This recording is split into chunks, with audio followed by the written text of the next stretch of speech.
este término de abstracción? Bueno, precisamente a la capacidad que tenemos las personas de poder enfocarnos, ¿no?, en ciertos aspectos de un problema, dejando de lado todo lo demás, ¿sí? Todos los otros aspectos que no son relevantes para la solución del problema, ¿sí? Bueno, vemos ahí que dice que es una operación mental destinada a aislar conceptualmente una propiedad concreta de un objeto y reflexionar sobre esta, ignorando las otras propiedades del objeto en cuestión.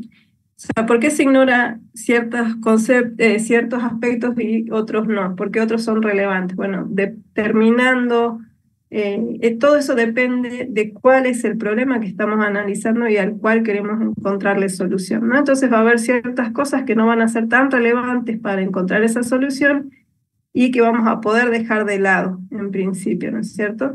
Nos concentramos solo en lo que es importante para ese planteo, esa situación que queramos resolver. Por eso es que la abstracción dentro de lo que es la informática es fundamental, ¿sí? ¿Por qué? Porque fíjense que cuando nosotros programamos, lo que hacemos es tratar de modelar la realidad mediante bueno, nuestros programas, que en el caso de la programación orientada a objetos, nos basamos en la creación de clases que tienen ciertas características, ciertos comportamientos, ¿sí? Entonces estamos haciendo una modelización de la realidad, pero siempre pensando en qué es lo que nos interesa modelar, ¿bien? Bueno, entonces dentro del punto de vista de la informática es uno de los aspectos fundamentales para el estudio de las estructuras y en general para el desarrollo de los sistemas de información, ¿sí? Permite tener en cuenta, dice, los aspectos relevantes para la solución de un problema y deja en segundo plano todo aquello que no es trascendente. Fíjense que cuando ustedes han estado resolviendo los problemas, ¿no?, del trabajo práctico número 1, se les planteaban diferentes situaciones, tal vez en concreto se les decía, ¿no?, crear la clase tal, con ciertos atributos, con este comportamiento, pero bueno, cuando uno hace el análisis en un problema, ahí es donde uno define qué clases tiene que crear, y eso va a depender de lo que está queriendo resolver, ¿no? Qué objetos van a surgir, qué características van a tener, cómo se van a comportar, ¿bien? Entonces, para eso y para cuando trabajamos bajo el paradigma de la programación estructurada, también era necesario hacer este proceso de abstracción, ¿no? Separar datos de operaciones, pensar cómo íbamos a operar sobre esos datos para obtener ciertos resultados, cierta información que necesitábamos, ¿no? Bueno, además, acá este gráfico lo que quiere presentarnos es que para una misma situación podemos tener diferentes aspectos en cuenta, ¿no? Entonces, la abstracción que nosotros hacemos cuando planteamos un problema en un lenguaje de programación es la de más alto nivel, ¿sí? Sin embargo, también hay que tener en cuenta las limitaciones que se nos podrían presentar desde lo que es físico, por ejemplo, las capacidades que tiene un equipo, ¿no?, hasta las limitaciones, bueno, lógicas, de que nos provee un lenguaje de programación, por ejemplo, la representación de datos, ¿no? De manera que hablamos dentro de lo que es abstracción en informática, puntualmente de dos tipos de abstracciones que nos interesan, la que sería de procedimientos y la abstracción de datos.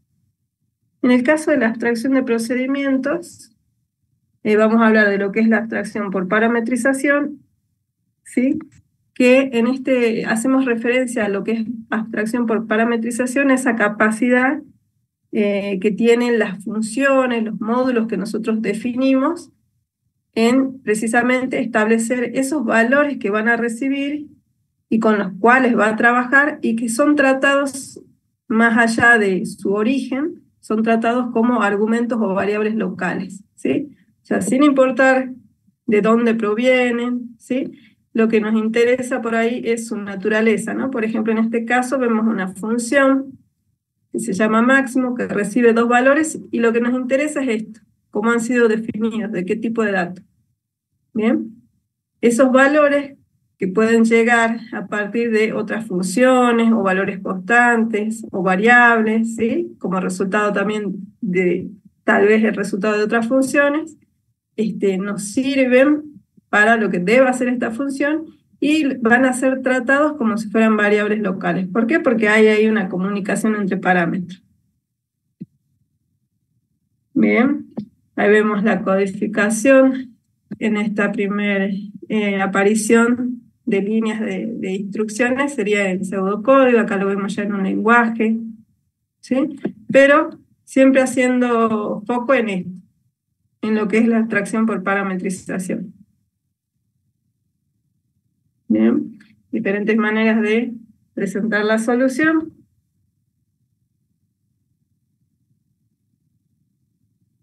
Y bueno, lo que apuntábamos hace rato. Fíjense que yo a esta misma función que recibe dos parámetros, al momento de invocarla le puedo enviar valores variables, valores constantes, los resultados, ¿no?, de otra función, ya sea la misma u otra, ¿sí? Entonces, sin importar de dónde provengan, cuál es su origen, digamos, sí interesa que obviamente respeten el tipo de dato que ha sido definido para esos parámetros, e internamente van a ser tratados como argumentos locales, variables locales, porque ya han sido definidas qué instrucciones se van a realizar con esos valores, ¿bien? Dentro del módulo, y que son necesarias para su funcionamiento. A eso se le llama entonces abstracción por parametrización. Cuando hacemos mención a la abstracción por especificación, ahí decimos, se pretende, hacemos foco en qué hace, ¿no? ¿Qué es lo que se va a hacer? No en el cómo. ¿Bien? Entonces, desde ese punto de vista, lo que tenemos que tener en cuenta son qué condiciones se deberían cumplir antes de realizar o ejecutar esas instrucciones, ¿sí? ¿Qué es lo que deberíamos obtener como resultado? Por eso hablamos acá de se utilizan precondiciones, poscondiciones, ¿sí? Y también podemos, dentro de lo que es abstracción por especificación, hablar de los encabezados de los módulos, procedimientos y funciones. Acá vamos a ver un ejemplo. Voy así un poco rápido porque quiero llegar a la parte de orientado a objeto y que no nos quedemos sin tiempo, ¿sí? Bueno, en el caso de las precondiciones, por ejemplo, acá yo tengo este encabezado, ¿sí? A esto le llamamos encabezado del módulo y vemos cuál sería el nombre del módulo, acá es genérico, el retorno que debería tener y la parte de definición de parámetros con su indicación del tipo de parámetro. ¿Bien? En base a esto, entonces yo puedo decir, bueno, mi encabezado de módulo es este, lo que yo debo tener en claro es qué es lo que va a hacer ese módulo, ¿sí? Sin entrar en detalle de cómo lo va a hacer.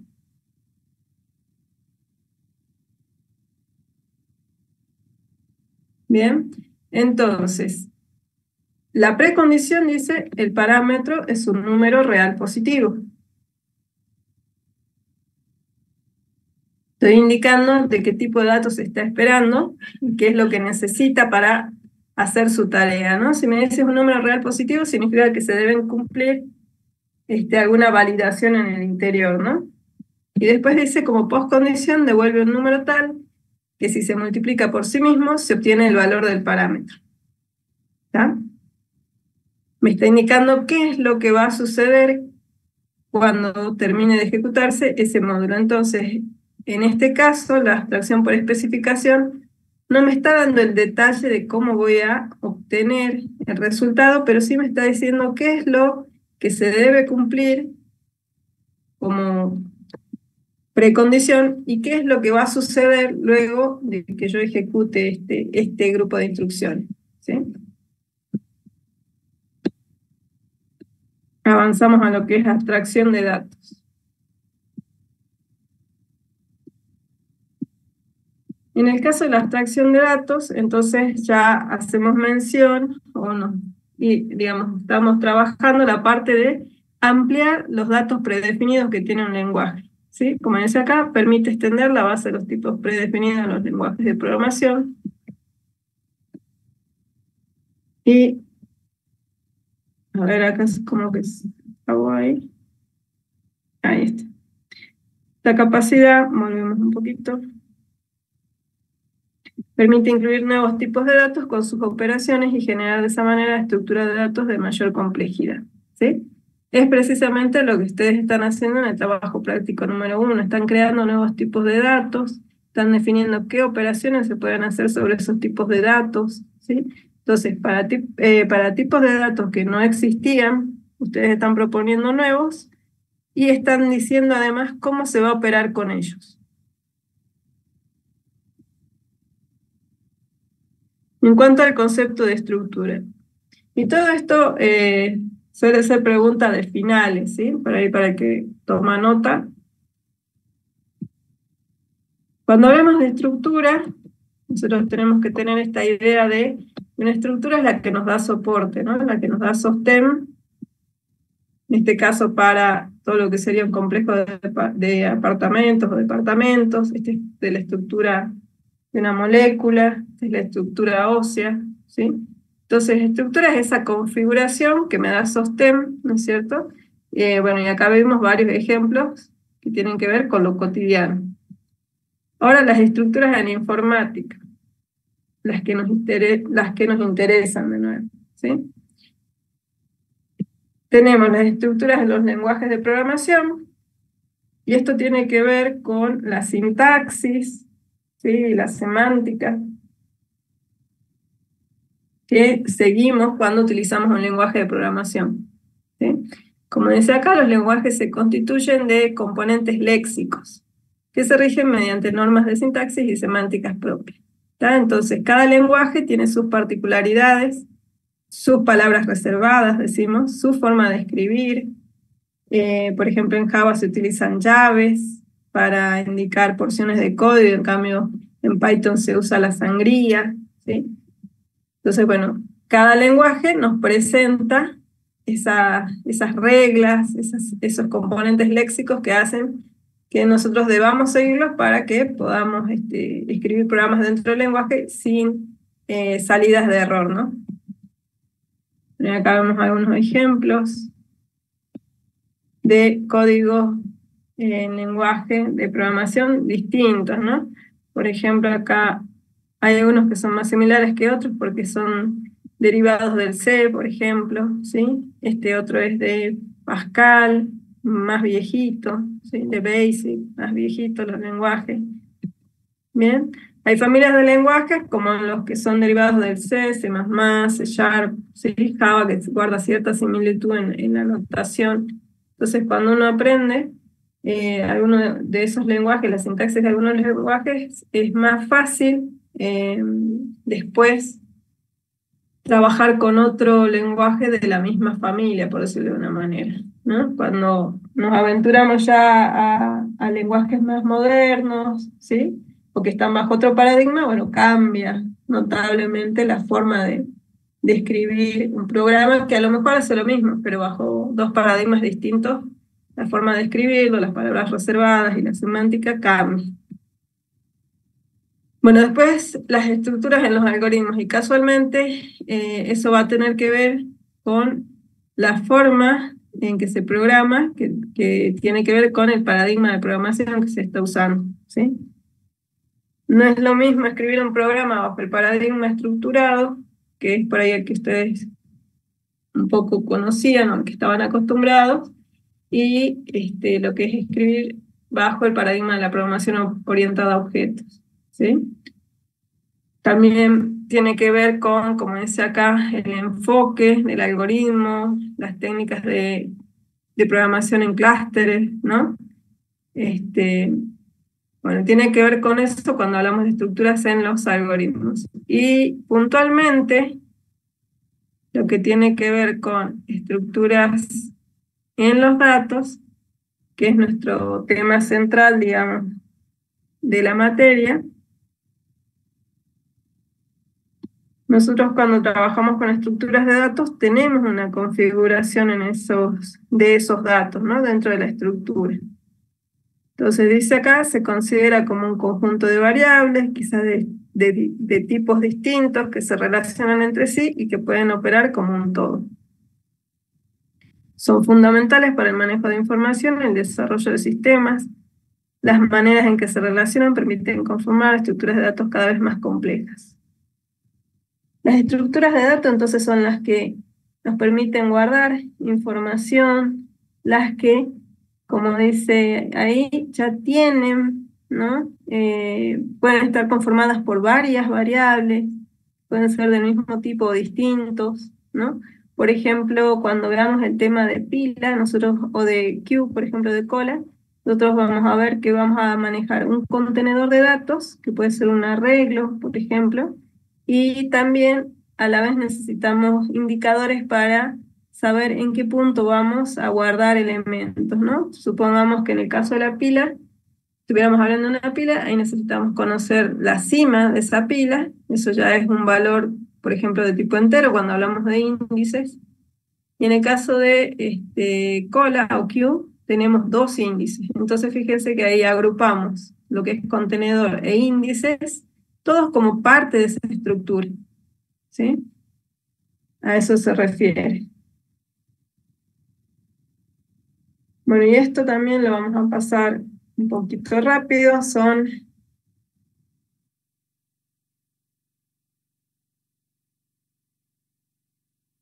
teniendo en cuenta las estructuras de datos, las relaciones que hay entre establecerse entre los elementos, que tienen que ver con relaciones de precedencia, equivalencia, jerarquía, que se puede dar sobre todo en estructuras como los árboles, pertenencia y adyacencia, ¿sí? También, cuáles son las funciones básicas que deberíamos tener cuando trabajamos con estructuras de datos. Debemos ser capaces de construirlas, ¿sí? De poder accederlas, de poder destruirlas también, ¿sí? ¿No? Por eso ahí habla de funciones constructoras, de acceso y destructoras.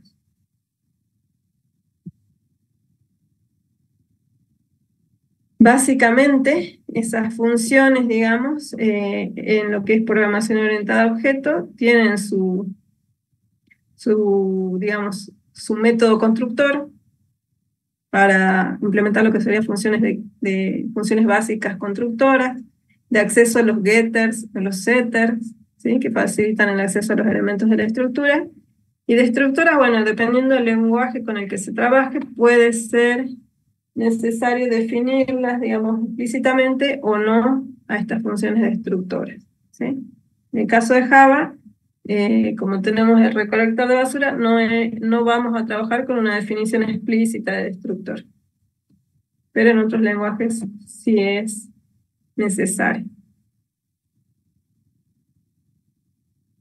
Bueno, en cuanto a las operaciones, ¿sí? Estas operaciones que se indican en esta diapositiva, no es que se cumplan para todas las estructuras de datos que tenemos. Recuerden que ustedes que ya están en un redictado han visto el comportamiento de ciertas estructuras, ¿sí? Por ejemplo, pila tiene un comportamiento restringido, ¿no? Cola también. Por ahí las estructuras que son más libres son las listas enlazadas o los árboles, ¿bien? Entonces, ciertas operaciones se pueden hacer, o más cantidad de operaciones se pueden hacer en ciertas estructuras y no en otras, ¿no? Acá mencionamos algunas que serían la navegación, la búsqueda, la consulta, la copia, la prueba, la modificación, inserción y eliminación, ¿sí? Como básico, digamos, siempre vamos a tener inserción, eliminación, por ahí recorrido, ¿no? Búsqueda, pero bueno, después depende del comportamiento que se haya definido para esas estructuras. Bueno, y acá una descripción de cada uno. Vamos a lo que nos interesa, entonces. Nuestra materia se llama estructura de datos y siempre hay una confusión, sobre todo en los exámenes finales, cuando les planteamos la diferencia entre tipo de dato abstracto y estructura de datos, ¿sí? Entonces, ¿qué es un tipo de dato? Es una colección de valores. El desarrollador se aprende que con distintos tipos de datos puede realizar distintas operaciones que están implementadas en el lenguaje de programación, ¿sí? Entonces nosotros tenemos el conjunto de los valores enteros, ¿sí? el conjunto de los valores lógicos, ¿bien? Y esos ya están incorporados en los lenguajes de programación, por eso hablamos de tipo de dato predefinido, ¿sí? El entero, el real, el lógico. Y cadena de texto depende del lenguaje, en algunos casos es un tipo de dato predefinido y en otros casos es un tipo de dato compuesto, ¿no? O estructurado, bueno, estructurado sería la palabra. Bien. Y bueno, en el caso de tipo de dato estructurado, fíjense que también están incorporados en los lenguajes de programación, o al menos en ciertos lenguajes de programación, pero no son predefinidos, o sea, no son simples como el entero o el real, sino que se les llama estructurados. ¿Por qué? Porque precisamente tienen una estructura, una forma definida, ¿sí? Por ejemplo, el caso del arreglo, del registro o estructura, el struct, que serían en C, C++, ¿sí? El enumerado, ¿no? Y cada uno de ellos tiene definida su configuración, ¿no? Por ejemplo, acá vemos que dice, el arreglo es una colección de elementos finita y homogénea, ¿sí? Esa es su característica. Para acceder a cada elemento se utiliza el nombre de la variable y uno o más índices, lo que permite el acceso aleatorio a cada elemento de la colección. Entonces, no es un tipo de dato predefinido como el entero, el real, sí está incorporado en el lenguaje, pero tiene una cierta configuración que determina cómo accedemos y operamos con este tipo de datos, ¿sí? Lo mismo para el registro o estructura o struct, ¿sí? Y para el enumerado, ¿bien? Bueno, el tipo de dato abstracto, diferente a tipo de dato en sí.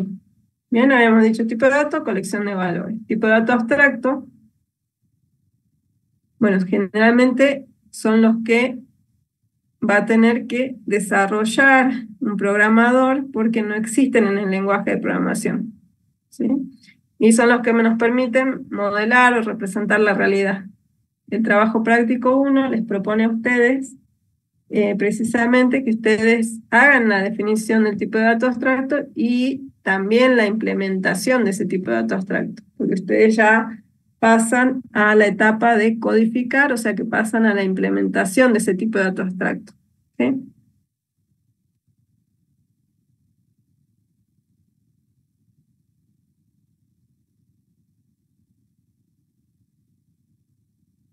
Entonces, tipo de dato abstracto es el resultado de aplicar un proceso de abstracción de datos reuniendo un tipo de dato y las operaciones que se pueden realizar con él, ¿sí? Ampliamos la capacidad, digamos, de representar la realidad creando tipos de datos abstractos, ¿sí? Pero establecemos qué operaciones se pueden hacer con ese tipo de datos, con esa definición que estamos haciendo.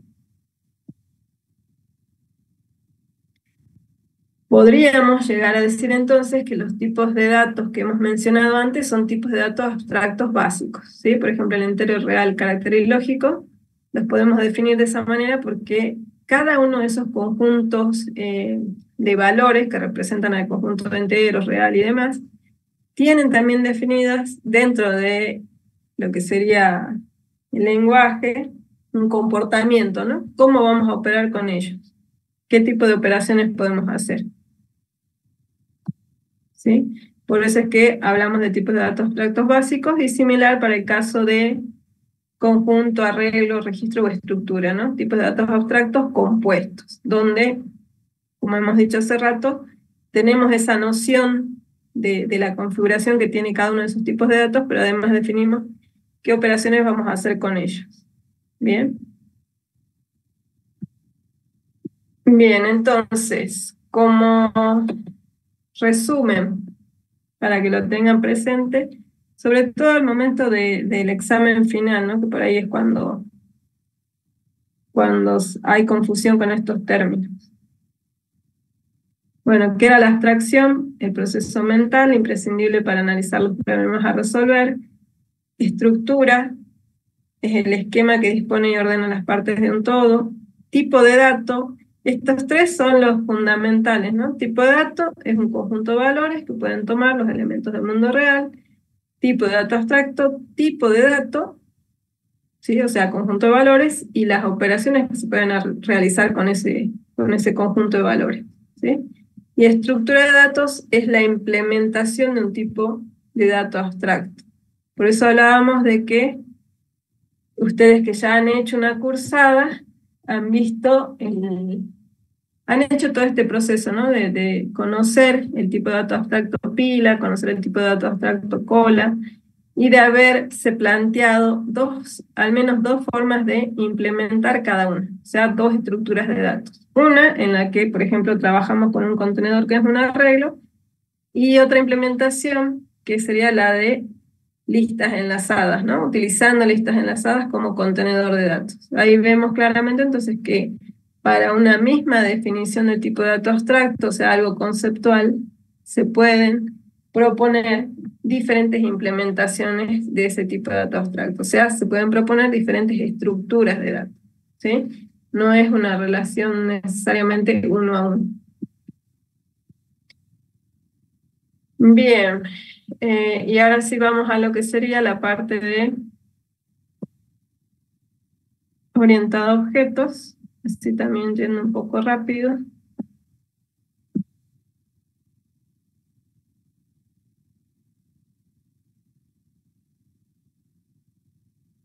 Bueno, como habrán notado, nosotros nos centramos en este estudio de los tipos de datos abstractos, ¿sí? Hacemos análisis de algunos ciertos tipos de datos abstractos que son de nuestro interés y su implementación como estructuras, ¿no? Por eso decimos nuestro foco está en las estructuras de datos.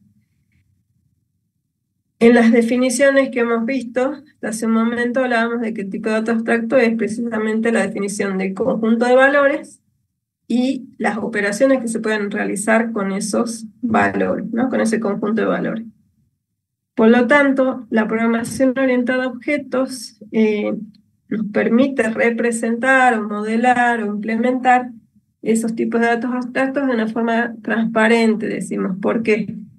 Porque cada tipo de dato abstracto yo lo puedo representar como una clase, donde esa clase tiene atributos que representarían los elementos que configuran ese tipo de dato abstracto, y además puedo también definir un comportamiento, todo agrupado bajo el concepto de clase, ¿sí? Por eso es que nosotros para la materia trabajamos bajo este paradigma, ¿sí? Ahora, paradigma de programación, bueno, acá un poco así rápido hablemos de que este término se utilizó en los escritos de Thomas Kuhn, de la estructura de las revoluciones científicas, y con la idea de explicar o de que entendamos de qué paradigma, el paradigma nos sirve para explicar, digamos, el comportamiento de los fenómenos, ¿no? La forma en que, digamos, entre comillas, funciona el mundo. Cuando llega un punto en que ese modelo, ese paradigma se agota porque no es posible ya explicar la realidad, digamos, a través de lo que propone ese paradigma, entonces ahí es cuando se entra en una crisis, digamos, que lo que provoca es que aparezca un nuevo paradigma que nos permita dar explicaciones o dar cuenta del porqué de los sucesos, ¿no? Bueno, llevado a la programación, ¿no? Que es como que se adoptó ese término, también podemos hablar de paradigmas, pero entendiendo, como dice acá, ¿no? Que es una palabra que se deriva del latín, significa patrón, modelo o ejemplo, llevado al campo de la programación, es entonces toda una manera, una forma de programar, modelo de programación, que, bueno, cada paradigma tiene sus características, ¿no? En el caso de la programación, no es que necesariamente uno destrona al anterior, sino que por ahí pueden coexistir, ¿sí? En el caso de lo que hablaba el escrito de las estructuras de las revoluciones científicas, era como que cada nuevo paradigma echaba, digamos, por la borda los anteriores, ¿no?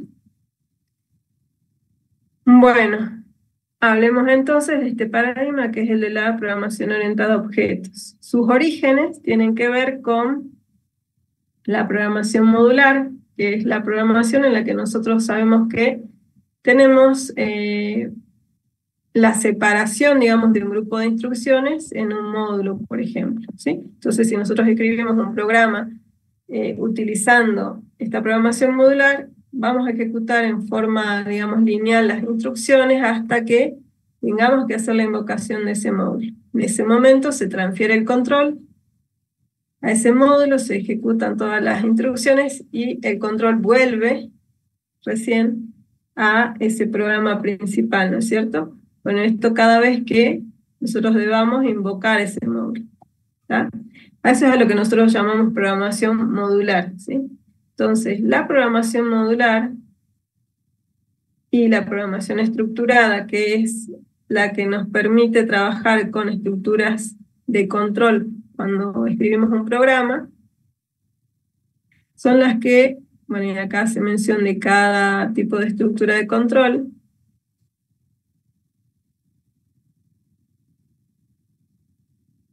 Ambos enfoques, digamos, de programación son los que, sumados, han contribuido a lo que luego se denominó programación orientada a objetos. ¿Sí? Acá puntualmente estamos indicando que la programación estructurada es la que propone de que todo programa puede ser escrito utilizando estas estructuras de control de ejecución, ¿sí? Las secuenciales, que involucran la asignación, las operaciones de entrada-salida, o sea, la escritura y lectura de datos, la estructura de control condicional, que son las estructuras si, ¿no es cierto? If else, dice acá, la si no, y el según o el switch, ¿bien? Y las cíclicas, o sea, las estructuras repetitivas del tipo mientras, hacer mientras, que es el do while, que ahí entre paréntesis decimos repetir, y la estructura for, que nosotros en pseudocódigo conocemos como para, ¿no?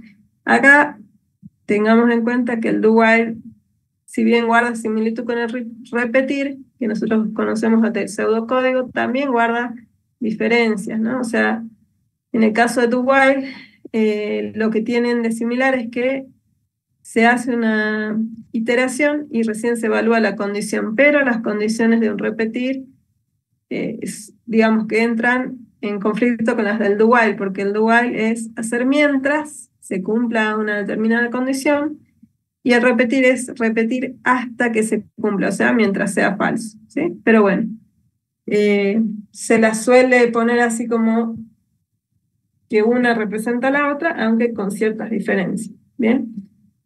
Bueno, estos eran los dos enfoques que se utilizaban para programar y que se utilizan hasta el día de hoy, y que conocemos como ambos, digamos, sumando ambos enfoques, hablamos de programación, de lo que se llama programación imperativa, ¿no? Que es esto de, yo escribo a través de un programa las instrucciones que va a tener que seguir la computadora, donde yo le indico, le establezco qué es lo que tiene que hacer paso a paso, ¿sí? Y tiene esa separación de entre datos y operaciones. La incorporación entonces del concepto de tipo de dato abstracto a esta programación imperativa es la que en sus orígenes, ¿no? O sea, en el origen de lo que sería el paradigma de programación orientada a objetos, resultó en ello, ¿sí? O sea, como dice acá, las primeras ideas o conceptos. De ninguna manera lo que hoy es la programación orientada a objetos, ¿sí?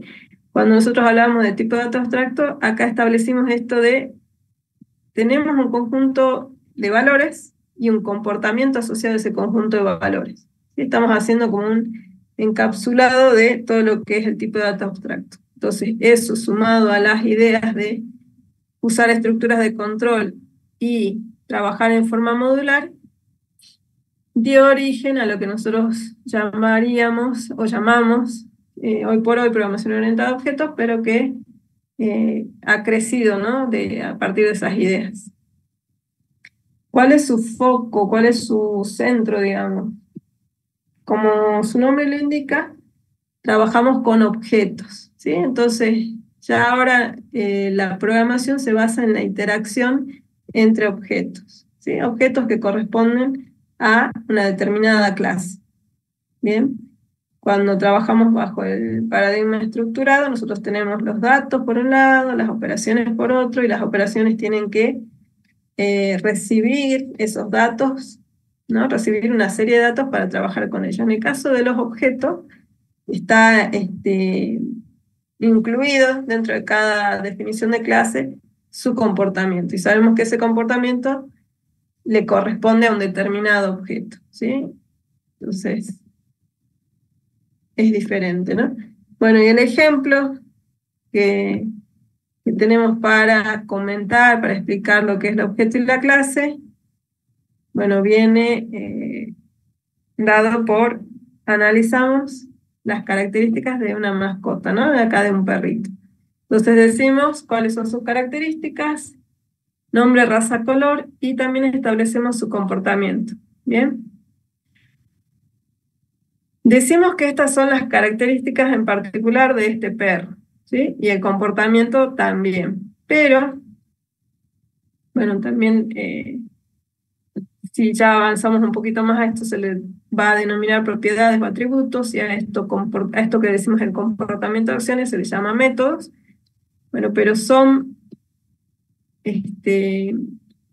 nosotros podemos tomar estas características y este comportamiento y crear un modelo de perro. Es decir, decimos, bueno, todo elemento que pertenece a esta categoría, por decirlo de una manera, va a tener esos atributos y va a tener ese comportamiento, ¿sí? Para establecer ese modelo. O sea, ahí estamos hablando de clase. Cuando hablamos de objeto, estamos hablando puntualmente de un animalito en este caso, ¿sí? Que tiene su determinada raza, bueno, todo lo que tenga que ver con él, pero que estos son comportamientos generales, decimos, o son características generales. Independientemente de ese animalito, todos los que corresponden a que responden a ese mismo modelo, deberían responder a ese mismo comportamiento y tener las mismas características. Eso se puede comprobar haciendo el análisis de otra mascota, ¿no? La mascota, perrito, digamos.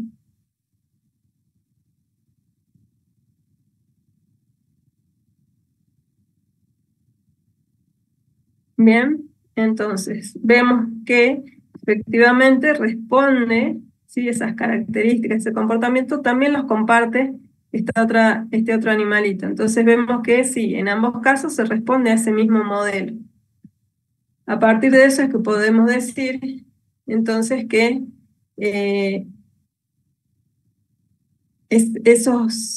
modelo que hemos establecido corresponde a la clase perro, y bueno, y cada uno de los animalitos en sí serían los objetos definidos a partir de esa clase, ¿sí? Entonces dice, los objetos tienen las mismas propiedades o atributos, los valores de cada propiedad o atributo pueden ser diferentes.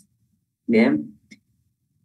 Claro, hemos visto que el perrito de la diapositiva anterior tenía cierto color, cierta raza, el que vemos ahora tiene otro color y también corresponde a otra raza, por ejemplo, ¿no? Y dentro de una misma raza, evidentemente, cada animalito, más allá de que sea de una misma raza, tiene sus características individuales, ¿no? Entonces, cuando hablamos de clases, decimos que son plantillas, esquemas, declaraciones a partir de las cuales es posible crear instancias o objetos que responden o se corresponden con las declaraciones de la clase, ¿sí? En el caso de los objetos, es la clase quien determina el comportamiento que van a tener y las características que deberían poseer, ¿no? Características, me refiero a, por ejemplo, el nombre que decía ahí, la especie, ¿bien? Sin embargo, cada objeto, cada instancia es diferente, es un objeto que tiene su propia identidad. Bueno, y acá ya entramos a hablar de lo que es los pilares de la programación orientada a objetos, ¿sí? Entonces, vamos a verlos y hablar de cada uno de ellos, ¿sí? Después vamos a pasar directamente a ver ejemplos directamente en el entorno, en la IDE, ¿bien? para avanzar en los conceptos. Bueno, los tres pilares son encapsulamiento, herencia y polimorfismo. ¿Sí? Conceptos que vamos a analizar, y bueno, y también se suele hacer mención de la abstracción, pero no es algo particular de la programación orientada a objetos, sino de en sí, de lo que es la programación, ¿no? Sea bajo el paradigma que sea, la abstracción es como un pilar o como una capacidad necesaria, como veíamos hace un momento, para poder modelar lo que es la realidad y llevarlo a lo que sería un programa. Bien, entonces es necesaria no solo bajo este paradigma, sino bajo, por ejemplo, el estructurado, que es el otro que ustedes por ahí conocen, ¿sí? Sí, el encapsulamiento, sí la herencia, sí el polimorfismo son propios de la programación orientada a objetos, entonces también vamos a hablar de ello.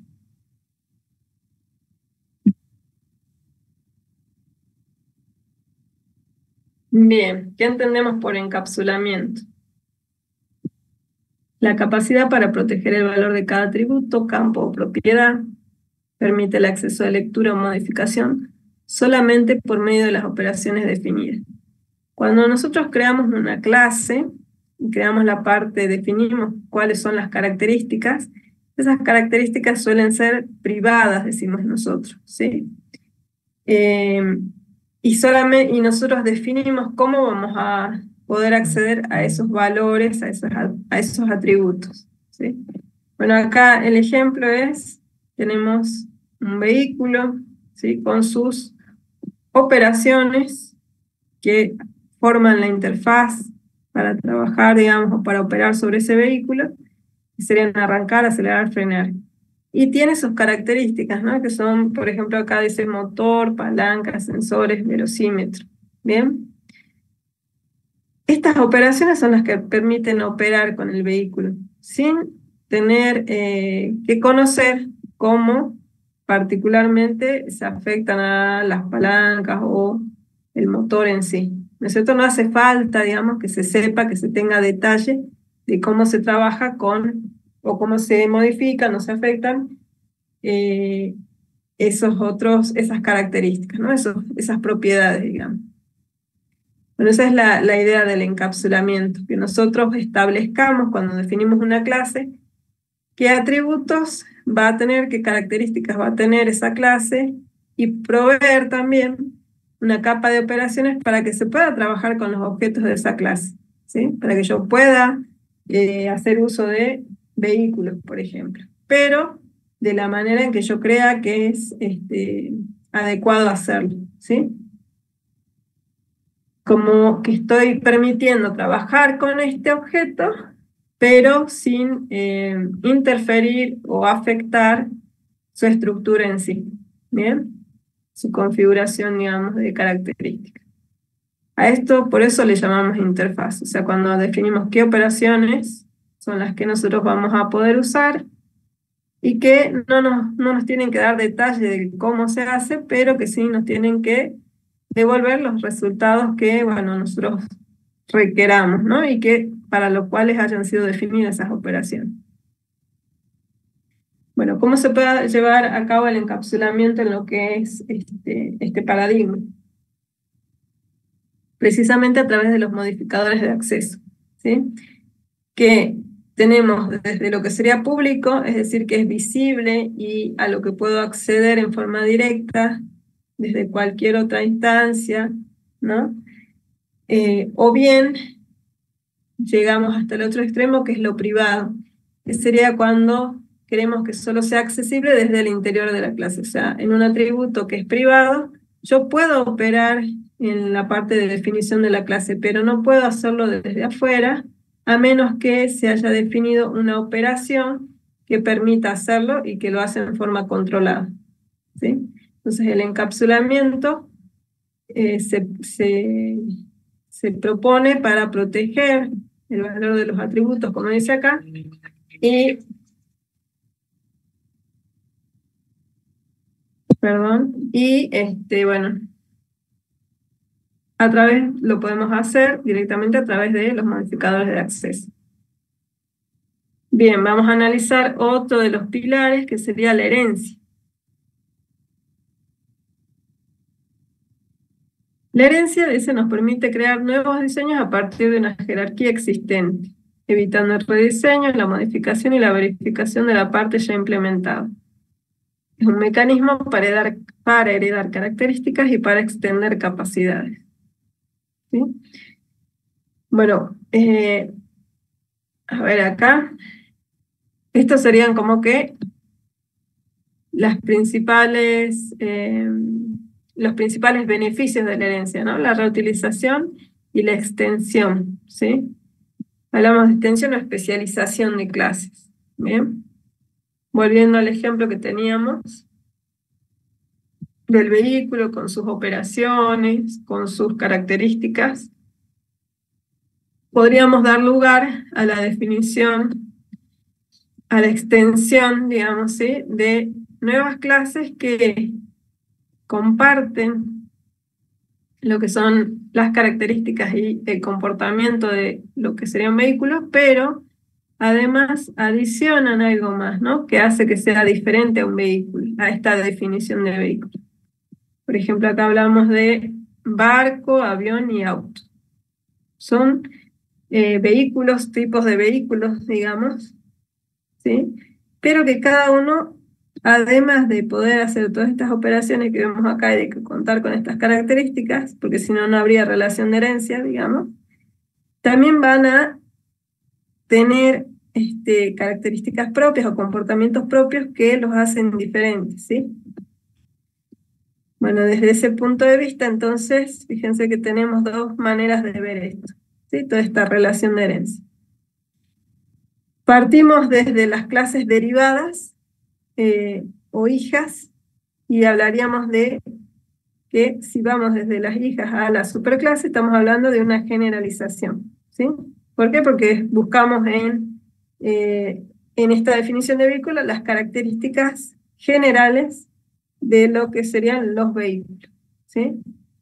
Ahora, si tomamos el enfoque de parto del vehículo y voy a las clases hijas o derivadas, ahí estoy hablando de especialización. ¿Por qué? Porque partimos de una idea general y vamos a casos particulares, casos concretos, ¿no?, de estas definiciones que tienen que ver con, bueno, cada una representa un tipo de vehículo distinto, ¿sí?, con sus propias características y comportamientos. Y vamos a lo que es el polimorfismo. ¿Sí? Bueno, el polimorfismo dice permite invocar un método bajo la misma firma a objetos de distinta clase. En este caso volvemos a esa relación de herencia que veíamos hasta en la diapositiva anterior, y tenemos que un vehículo tiene estas operaciones de arrancar, acelerar, frenar, y bueno, y tiene sus clases derivadas o sus clases hijas, que serían barco, avión y auto, ¿sí? Ahora, el vehículo tiene la definición de cómo va a arrancar, ¿no?, un vehículo, pero sabemos que en particular cada uno de estos tipos de vehículos pueden tener su propia definición, por decirlo de una manera, su propia forma de arrancar, ¿ya? Bueno, cuando nosotros queremos invocar entonces a la operación arrancar, vamos a estar invocando puntualmente, más allá que se llame igual para estos dos tipos de vehículos, la que corresponda a cada una de su definición en particular, ¿sí? Si bien ha sido definida para vehículos, hay que tener en cuenta que cada uno de estos tipos de objetos lo hace de una manera distinta, bajo el mismo nombre, ¿sí? A eso se refiere. Y acá, por ejemplo, esto es tener polimorfismo entre, que se da, digamos, entre clases derivadas, ¿no?, de una misma superclase. Pero también podríamos tener polimorfismo entre clases que no tienen relación de herencia entre sí. Fíjense que, por ejemplo, una persona no es un tipo de vehículo, sin embargo, su comportamiento en cuanto a trasladarse también está definido, ¿sí? También hace la operación de trasladarse, tanto un auto como una persona. Sin embargo, obviamente, van a ser diferentes en cada caso, ¿ya? Bueno, entonces esto es como para representar lo que es el polimorfismo, que puede darse entre clases derivadas o hijas de una superclase, de una misma superclase, o bien entre clases que no tienen esa relación, ¿sí? Bueno, puntualmente en el caso de Java, recordemos que la herencia es, yo puedo tener varias clases que son hijas de una misma superclase, pero no tengo herencia múltiple, o sea, no puedo hacer que una clase derive de varias. Sí puedo trabajar con varias interfaces, pero bueno, eso también lo vamos a comentar un poco más adelante, ¿sí? Que sería la manera de por ahí eh, lograr que se tenga el comportamiento definido en varias clases separadas, ¿sí? No adentro más porque eso lo vamos a ver más adelante. Sí, bueno, acá también, fíjense que gaviota también podría trasladarse, y gaviota es una clase que no guarda relación ni con persona ni con auto, ¿tá? Bien, bueno, y esto ya lo vamos a ver directamente en lo que sería el entorno, ¿sí?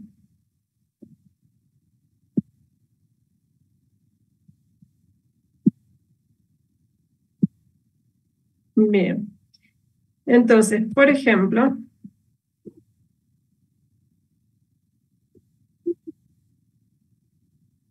recordemos lo que habíamos comentado, ¿no? Cuando vamos a definir una clase, nosotros en la clase, como es una plantilla general, o sea, es la plantilla a partir de la cual vamos a crear los objetos que son las instancias, que serían,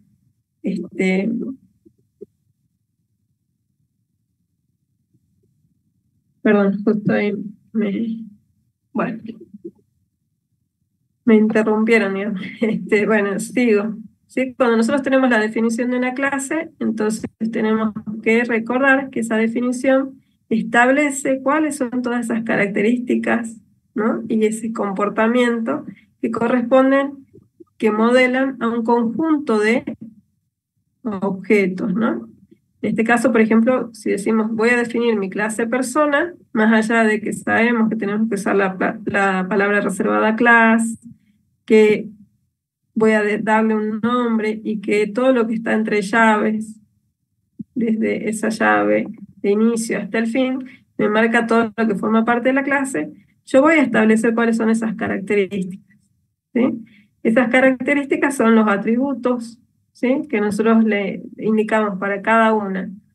El nombre del atributo, su tipo de dato, decimos, ¿sí? En este caso, por ejemplo, es string, y su modificador de acceso. Este modificador de acceso es lo que decíamos nos permite hacer el encapsulamiento de los datos.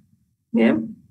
Si esto es privado, entonces, ¿qué significa? Que yo no voy a poder acceder en forma directa a nombre, apellido o edad.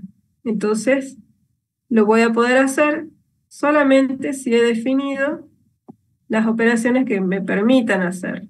Bien. Eso hablando del encapsulamiento. Ahora, también tenemos que tener en cuenta que cuando definimos una clase, tenemos que proponer cuáles van a ser los constructores de la clase, ¿sí? De manera que cuando yo cree una instancia de esta clase, se invoca alguno de esos constructores, ¿sí? Y como característica de los constructores, recordemos que los constructores tienen como nombre el mismo nombre de la clase. No se les define un valor de retorno, son públicos y puedo tener más de uno, ¿sí? En este caso tenemos un constructor por defecto que no estamos indicando valores en particular para asignar a los atributos de la clase, o este otro que es un constructor especializado que también tiene la definición, digamos, de estos argumentos que son los que recibe, y que esos valores van a ser asignados a los atributos de la clase. Podríamos tener más constructores que estos, ¿no? Siempre la diferencia va a estar en cuántos de estos valores va a recibir, ¿sí? Acá, por ejemplo, está recibiendo los 3, podría haber recibido solo nombre y apellido, o solo nombre, ¿sí? Entonces, mientras sean diferentes, yo voy a poder definir varios constructores. Obviamente se definen en función de lo que se requiera de la clase, ¿tá?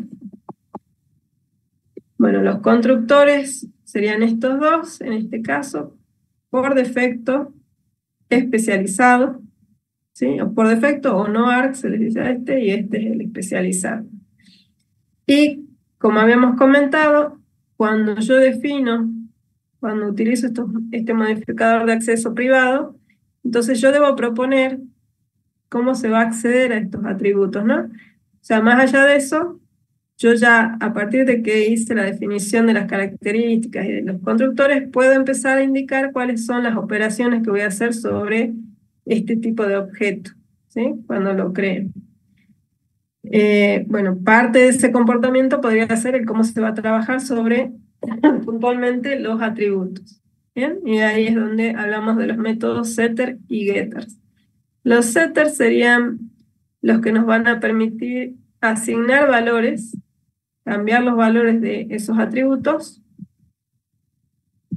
¿Sí? Todo esto ya lo saben, pero bueno, lo vamos repasando para quien no lo tenga claro todavía. Y los getters son los que nos permiten obtener esos valores, ¿sí? Cuando yo hago que esos atributos sean privados, entonces la única manera que yo tendría de conocer de un objeto cuál es su nombre, su apellido, eso sería a través de los getters, ¿sí? ¿Por qué? Porque son privados, entonces no puedo accederlos en forma directa. Bien. Y también puedo, les decía, definir el resto de métodos que yo quiera para esa clase, ¿sí? Por ejemplo, en este caso, un método con retorno void, que es público, eso también lo notemos, el modificador de acceso para toda esta parte de interfase es de tipo público. ¿Para qué? Para que precisamente se pueda operar con esos métodos que hemos definido, ¿no? Tenemos entonces la posibilidad de crear cuantas operaciones creamos necesarias. Por ejemplo, acá tenemos esta que se llama mostrar información y que va haciendo un sistema out de cada uno de esos atributos. Bien.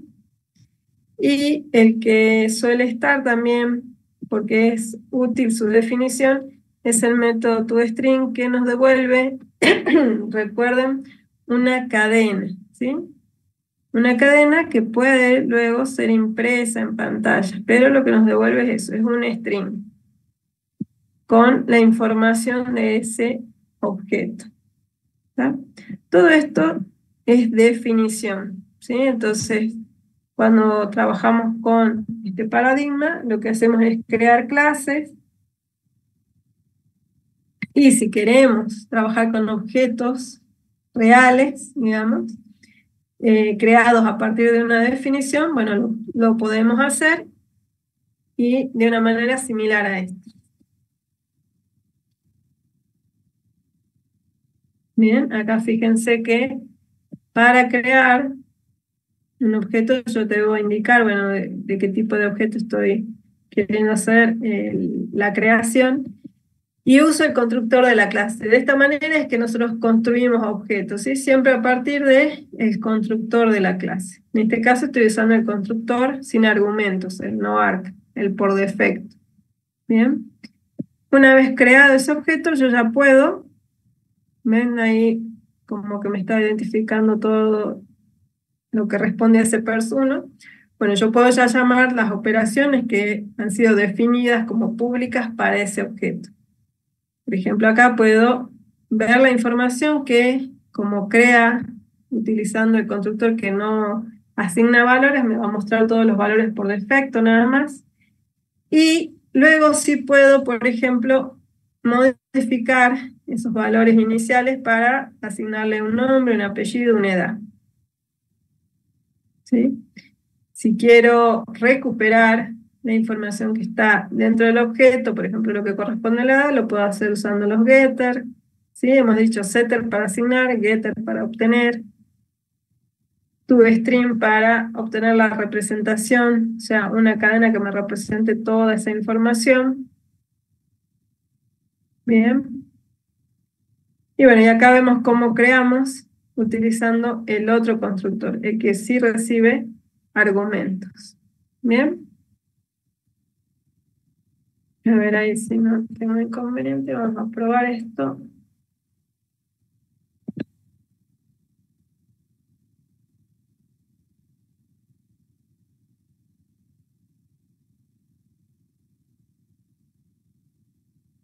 Bueno, ahí está, ¿sí? Cuando hicimos en la primera parte la creación del objeto con el constructor por defecto, me asigna nulo para lo que sería string, ¿sí? Acuérdense que string es objeto, ¿no? También es clase. Entonces, si no he definido, me da nulo por valor. Para lo que es dato primitivo, como la edad que es entero, bueno, y si me da el valor perfecto, que es 0. Bien. Y bueno, y todas las salidas que corresponden usando el toString o ese método mostrar información que habíamos definido. ¿Está? Bien, no me detengo mucho en esto porque estimo que lo están trabajando en la práctica, entonces avanzamos es más a manera de recordatorio. Si hay duda en algo, bueno, me avisan. Una vez definida la persona, ¿sí? Nosotros podemos trabajar entonces creando clases derivadas, ¿sí? Entonces ahí ya estamos hablando del concepto este que mencionábamos, que era la herencia. Bien, entonces cuando queremos definir clases a partir de ya una definición previa, en el caso de Java, bueno, vamos a usar la palabra extend para decir de qué clase derivamos la nueva clase, en este caso alumno, extiende, deriva de persona, ¿sí? Y como hemos mencionado, si es una clase que extiende a otra, significa que va a tener alguna característica adicional, un comportamiento adicional que hace que sea diferente, ¿no?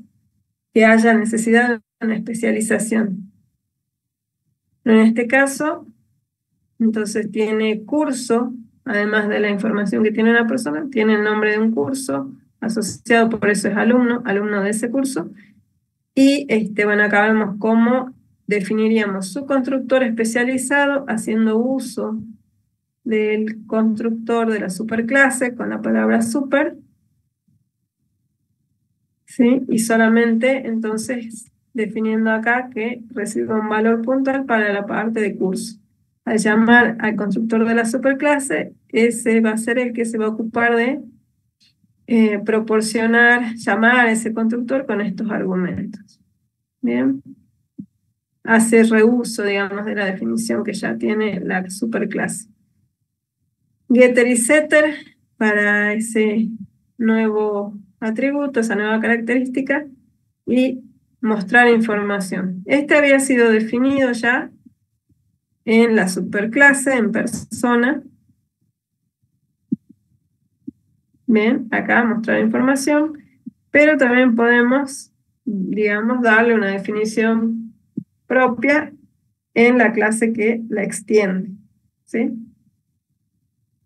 Bueno, acá estaríamos haciendo uso de lo que denominamos polimorfismo, ¿no? Tenemos un mismo método que va a responder de una manera puntual dentro de la clase derivada. Y bueno, otra clase derivada podría ser empleado, ¿sí? Que también derive de persona, también comparte toda la información que tiene una persona, entonces, y su comportamiento, entonces por eso es una clase que la extiende, pero tiene además algo que la hace diferente, que en este caso sería que tiene un salario. Bueno, su constructor también que va a invocar al constructor de la superclase, su getter y setter, y su método de mostrar información que invoca al de la superclase, pero que además tiene su propia versión, ¿no? Bueno, esto sería entonces de trabajar con herencia y acá vemos cómo yo puedo crear empleados o alumnos a través de su constructor especializado, que sabemos que internamente va a invocar al constructor de la superclase, ¿sí? Y si queremos ver su información, mostrar información, como está definido de una forma particular en empleado y en alumno, va a usar esa definición, ¿sí? Más allá de que en la superclase esté esta, que muestra nombre, apellido, edad, bueno, en esa porción de código que estábamos viendo, este empleado mostrar información sabe que debe invocar no al de la superclase, sino al de la definición de empleado, ¿sí? Que sería este que vemos acá, que me muestra, además de esa otra información, también lo que tiene que ver con el salario, o en el caso del alumno, lo que tiene que ver con el curso que está haciendo. Ahí voy a hacer la parte de la ejecución. Y bueno, podemos ver la salida, ¿sí? Entonces acá tenemos ejemplo de herencia y de polimorfismo, ¿no? Estamos trabajando con un mismo nombre, le decimos en este caso mostrar información, pero las operaciones, bueno, responden diferente de acuerdo a quién es el que llama, el objeto llamador de esa operación. ¿Está? Comparten el mostrar nombre, apellido, edad en ambos casos, pero luego el empleado me mostrará su salario y el alumno cuál es el curso que está haciendo. Bueno, ya hablamos entonces de constructores, de la definición de la clase, cómo se hace, de la parte de encapsulamiento, de herencia. Nos queda por ahí comentar un poquito aparte de lo que serían los miembros estáticos en una clase, ¿sí? Bueno, static, se utiliza esa palabra reservada, y lo que hace es definirme, cuando hacemos, como para que encontremos la diferencia, ¿no? Cuando yo hago la definición de persona y propongo estas características, así como están definidas, todas son de instancia solamente, ¿sí? ¿Esto qué quiere decir? Que corresponden a cada objeto que se crea, van a tener sus valores distintos, ¿sí? Cuando yo trabajo con un atributo estático o una operación estática, estoy definiendo un atributo que va a ser compartido por todas las instancias de la clase con el valor que yo le defina, y también con una operación, supongamos que yo la defino como estática, también una operación que va a poder ser invocada sin necesidad de que yo tenga que crear una instancia para operar con ese método, ¿sí? Sí, empleado y alumno sí serían clases que derivan o que extienden de persona, que son clases heredadas, derivadas o hijas de persona. Bueno, acá volvemos a esto. Acá yo tengo entonces un atributo estático que hemos dicho que va a ser compartido por todas las instancias de la clase. De hecho, yo puedo acceder a ese valor sin crear un objeto de esta clase. ¿Por qué? Por el hecho de haberla definido como estático. Cuando yo uso la palabra static, esto pertenece a la clase, no a una instancia en particular, ¿sí? En el caso acá de persona, decíamos, tenemos definiciones que son propias de cada objeto persona, pero tengo que crear un objeto de la clase para que, bueno, existan, ¿sí? En cambio, en el caso de los atributos que son static, o incluso cuando definimos ciertas operaciones, bueno, esas operaciones de tipo static se pueden invocar, ya sea un valor, como en este caso o una operación, sin necesidad de que yo cree una instancia de la clase, ¿sí? porque pertenecen a la clase, no a una instancia en particular de la clase. Bien. Bueno, esta clase que, por ejemplo, se llama operación matemática, OP de operación matemática, tiene definida un atributo, lo que sí público, porque si no, no podríamos accederlo, está de tipo entero con un valor dado, definido. Y también operaciones, por ejemplo, acá tenemos un restar y un sumar, que cada uno tiene su valor de retorno. La diferencia entre sumar y restar, por ejemplo, es que sumar tiene definido, está utilizando el modificador de acceso, perdón, está utilizando la palabra static para darme, para indicarme de que pertenece a la clase, ¿sí? Y en el caso de restar, no. Fíjense que simplemente tiene el modificador de acceso público y es su valor de retorno. Recibe dos valores, este también recibe dos valores y me retorna el resultado, en este caso de la suma y en este caso de la resta.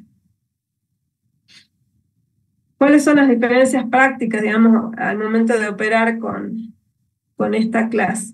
Veamos ahí el código. Yo podría entonces, por ejemplo, sin crear, fíjense que estoy en otra clase, que tiene su método main, que sabemos que es donde incluimos todas las instrucciones que queremos que se ejecuten. Bueno, si queremos trabajar entonces con este método main y con esa clase OP matemática, si yo quiero llamar a esa operación definida como estática, lo voy a poder hacer, ¿sí? O sea, si yo hago, acá borro, digo punto, fíjense que me aparece por un lado num y por otro lado sumar. No me aparece restar. ¿Por qué? Porque restar fue definido como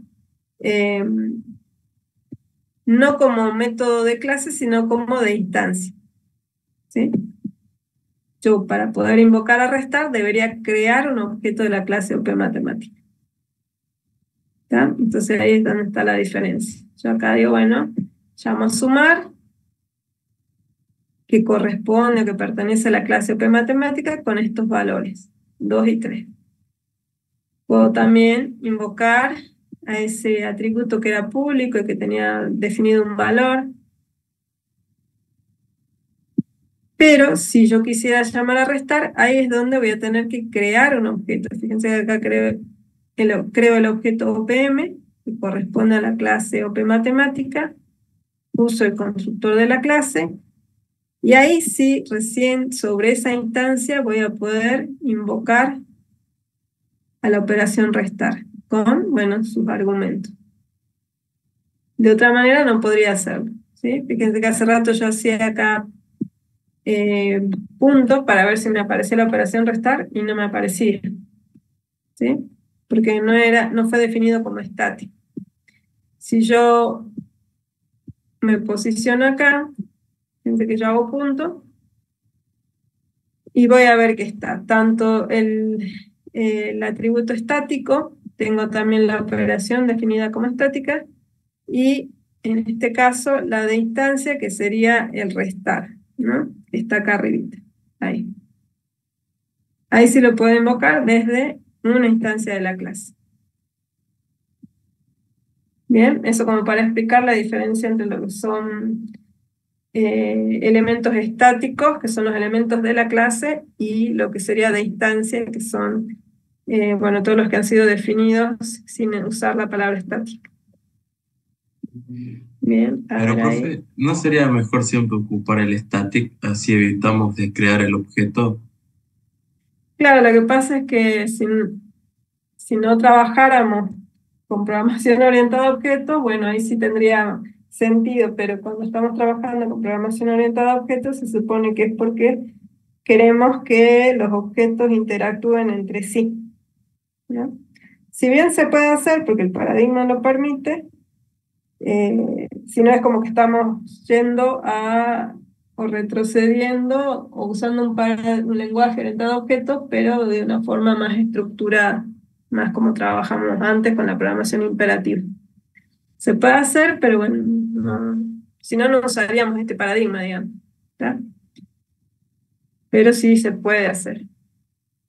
¿Está? Sí, sí, evidentemente yo les decía, cuando trabajamos con un paradigma, en este caso el orientado a objetos, no es que descarta todas las ideas que provienen del paradigma estructurado, sino que adopta y bueno, y propone además cambios, ¿no? A diferencia de lo que hablábamos de las revoluciones científicas.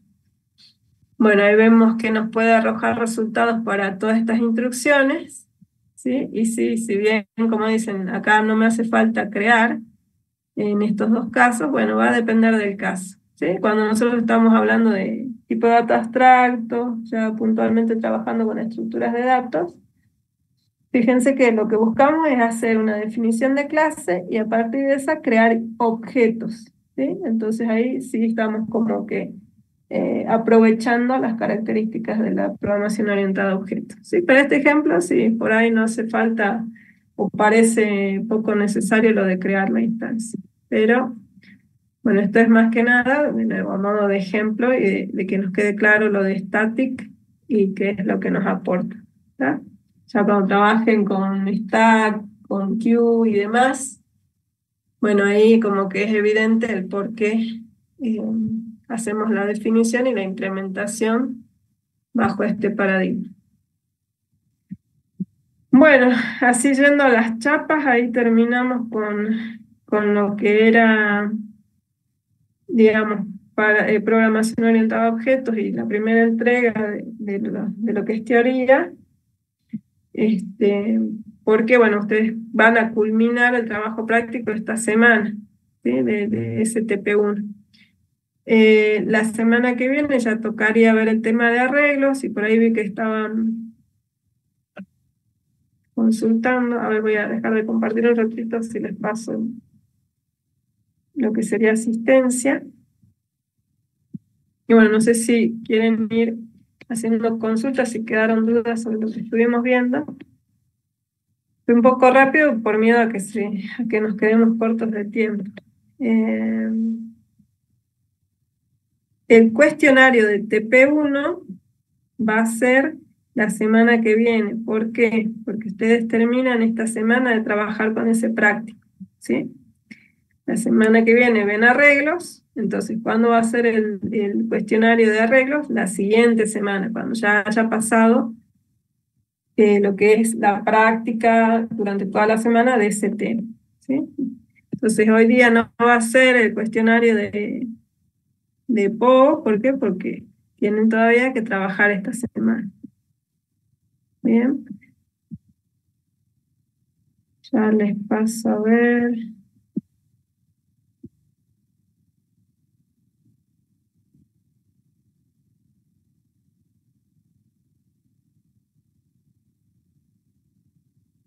Sí, tengan en cuenta todo lo que estuvimos hablando, porque todo lo que comentamos puede estar, ¿no? Por ahí, por ejemplo, cuáles son los pilares de la programación orientada a objetos, qué es el polimorfismo, eh, qué es el encapsulamiento, para qué sirve un setter, para qué sirve un getter. Todo esto que estuvimos viendo puede estar en el cuestionario, entonces, a repasar, digamos, hasta ese día. No estoy encontrando la asistencia, a ver dónde está.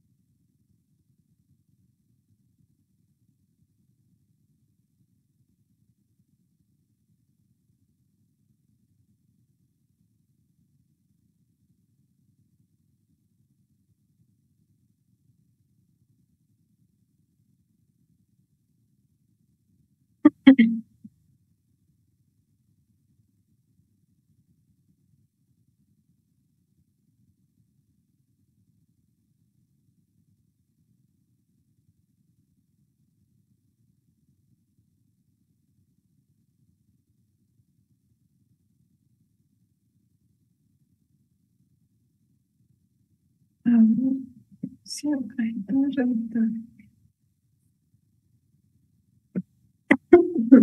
Bueno, ahí les genero el formulario y les paso el enlace, ¿sí? Para la asistencia de hoy.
Bien, ahí les paso para el chat. A ver, voy leyendo lo que preguntan. Hoy no hay cuestionario. No, ¿por qué? Porque ustedes todavía esta semana van a trabajar con el práctico 1. Sí, entonces, digamos que para considerar que el tema está cerrado ya, recién el lunes que viene. ¿Sí? ¿Por qué? Para que ustedes puedan completar la práctica esta semana y ya no tengamos dudas, digamos, a la hora de rendir el cuestionario. ¿Sí? Profe. No, y a mí me la dice. Digo, profe. A ver, Zacarías López. Zacarías López, estás ahí, parece de fiesta. ¿Y sí?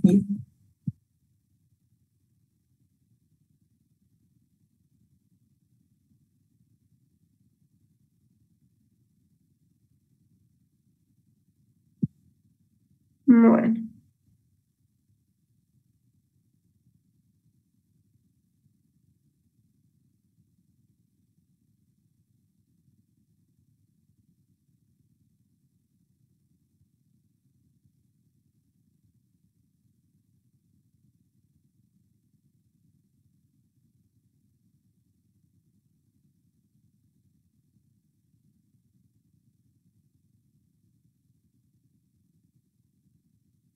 Bien, ahí completamos. No sé si hay consultas para hacer.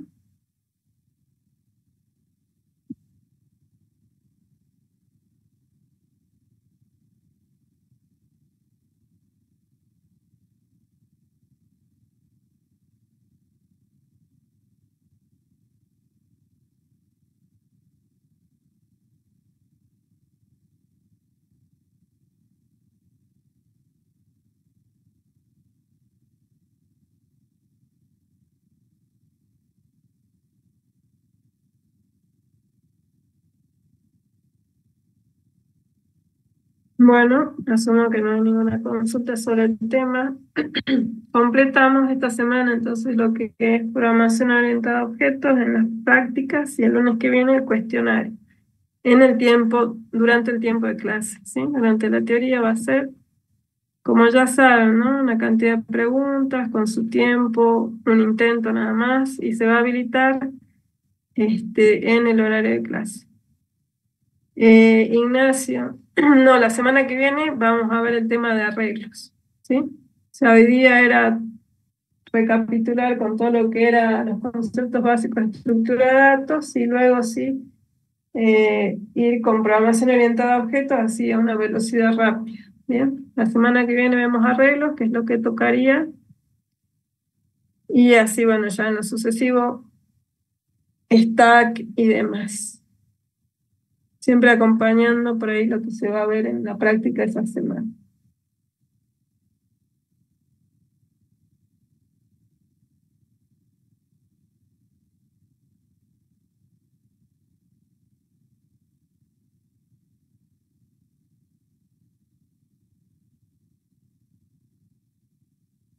Bueno, confío en que están llevando al día todo, porque, bueno, estamos en el redictado, ¿no? Espero que si no hay preguntas sea porque va todo bien, está todo clarito, digamos.